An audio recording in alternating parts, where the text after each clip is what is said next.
Hi, my name is Jessica Harper, and I am doing my information speech on Sphinx cats. I breed Sphinx cats, so my speech is going to be about how to care for them and tricks of the trade. And with me, I have Zena, who is a Sphinx cat.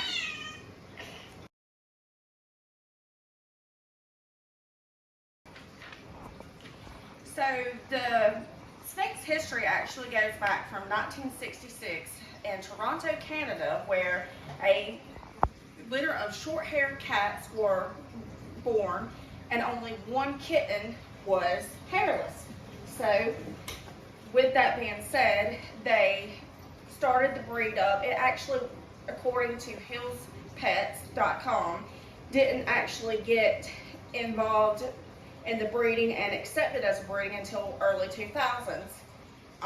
And the main point is there was a lot of backbreeding. So what causes Sphinx not to have hair is they have a genetic mutation, and that's what causes their hair not to show up when they're born.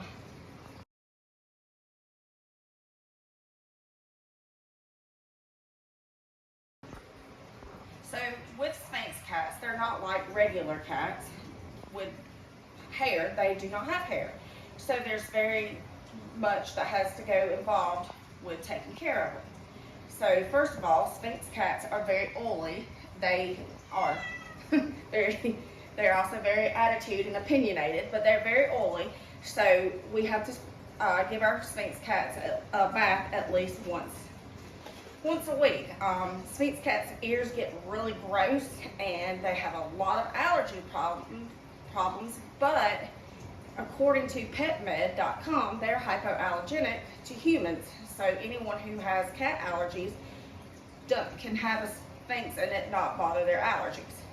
So also with Sphinx, it's very important on what you feed them. So they aren't like normal cats where you can just buy any kind of cat food and they will be okay.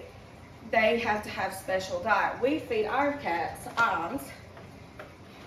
If we were to change this diet up and feed them something different, they would have stomach problems and other issues, throwing up, things like that. So we keep a very strict diet. Sphinx have got very strict stomachs and things that have problems where they can't eat. So, and Lydia has now joined us. Also with Sphinx, they stay cold all the time. So Sphinx love to be in a house coat. They love to be in your bed. They love any kind of warmth, blankets, anything to keep them warm. A lot of people buy clothes for Sphinx, which is pretty cool, but mine prefer to go naked.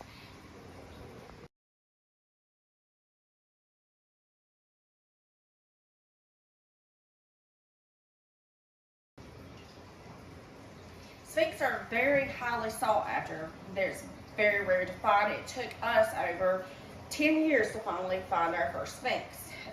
We actually contacted people online that were selling them and found out it was a scam.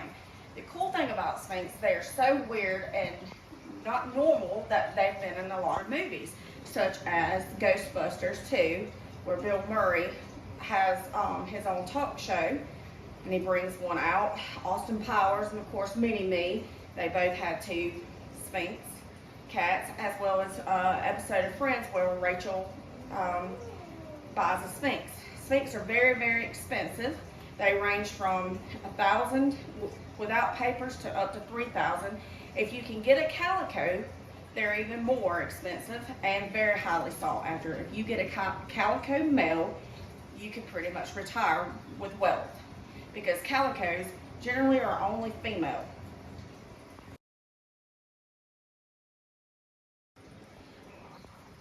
Like I said at the beginning, we breed Sphinx. So this is Forrest, this is our Tom. He is an intact male, and this is Zena, she's our queen, is what they're called, as well as Lydia, who's another queen. We breed them and sell them on Harper's Hairless Kitties. So the cool thing about Sphinx cats is they're not messy. You don't have hair everywhere. So you're never having to worry about going to the grocery store and you know, getting hair off your clothes before you go. But with intact males, you have spray. Boar's hair loves to spray things, so that's a big cleanup. Xena here, it also, when she goes into heat, they both get very, very loud and very hard to ignore. So I could be on the phone and they will just be so loud that everyone can hear them instead of my conversation. So it's like I said, breeding them, cats, once he gets a hold of her, she will come into pregnancy that lasts about 60 days, and they have kittens. And Boris actually came from Tennessee, and Xena actually came from Tennessee, and they have had a litter before. So like I said, owning a Sphinx is really cool.